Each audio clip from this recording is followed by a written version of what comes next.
خۆشەویستان لەو حاڵەتە ناخۆشەدا کە لەسەرە مەرگین بەخوا دەردەکەمان ئەوەندە گران و قورسە نە بە دکتۆر چارەسەرەکرێ نە بە دەوا و دەرمان چارەسەرەکرێ. ئەم جارە نەخۆشیەک نییە پێویستی بە دەوا و دەرمان و چارەسەر بێ، ئەوەی ڕاستیەکەی وجاءت سكرة الموت بالحق ذلك ما كنت منه تحيد. خواهی گەورە دەفەرمێن مردن بە هەموو ناخۆشیەکانی وەهات، ئەو مردنەی کە لێی ڕائەکەی ڕۆژێک هەر دەتگرێتەوە، کە ڕۆژی مردنت هات ئەتگرێتەوە و یەخەتەگرێ و کۆتایی بە ژیانت دەهێنێت. هەر ڕابکە لێی، هەر لە کوشتن ڕاکە، هەر لە جەڵدە ڕاکە، هەر لە نەخۆشی ڕاکە، دڵنیا بە ڕۆژێک تووشەبی، هیچ مەجالێکی تیا نییە. ئەو ڕۆژەمان لەبیر چووە لا إله إلا الله إن للموت سكرات. خۆشەویستی خوا صلی الله عليه وسلم لەسەرە مەرگا دەیفەرموو لا إله إلا الله مردن چەند ناخۆش و قورس و گرانە. بۆ ئەوان ناخۆش بێ، بۆ خۆشەویستی خوا صلی الله عليه وسلم بۆ من و تۆی تاوانبار ئەبێ حاڵمان چۆن بێ، خوا ڕەحمان لێ بکە.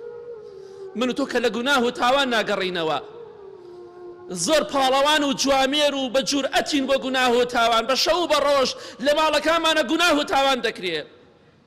5 دقە تەحەمولی قورئان ناکەین چونکە گیانمان پڕە لە شەیتان و جنۆکە، گیانمان تێکەچێ. ئەڵێ دەرزیەکەم بە گیانمانە کاتێک گوێ لە قورئان دەگرین، گوێ لە وتار دەگرین، بیگۆڕە لایدا. بەڵام بۆ گۆرانیەکە بۆ فلیمەکە صاف هیچ کێشەیەکمان نییە، ئەوە هەمووی شەیتانە، بەخوا لە تەقواوە نییە. جا هەر تۆ بڵێ بەهەشتیم کاتێک کە مردی ئەو کاتە باجی ئەو قسانە دەدەی.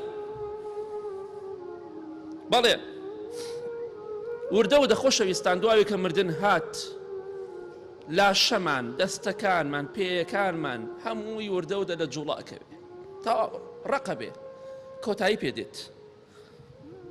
جا لەو کاتەدا كلا إذا بلغت التراقي وقيل من راق. دەی بانگی دکتۆر دەکرێ، بانگی خەڵکەکرێ، دەی کاکە وەرم زانم نەخۆشیێت چه چارەسەری کەن وظن أنه الفراق. بەڵام دڵنیایە ئینسانە دەمرێت، چارەسەری چی؟ ئەم جارە و جارەکانی تر نییە چارەسەری پێویست بێ، ئەم جارە کۆتایی پێدەیە.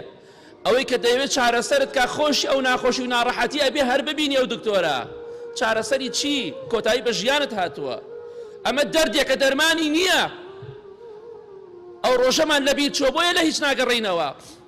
ئەوانە کە سافیرن و خۆیان ڕوت کردوێتەوە جلوبەرگی تەسک و تەنک لەبەر دەکەن و خیانەتەکەن لە پیاوەکانیان، ئەو پیاوانش کە خیانەتە ژنەکانیان دەکەن، ئەو ڕۆژیان لەبیر چووە. بۆی ئەو حاڵیان ئەوەندە جوانە.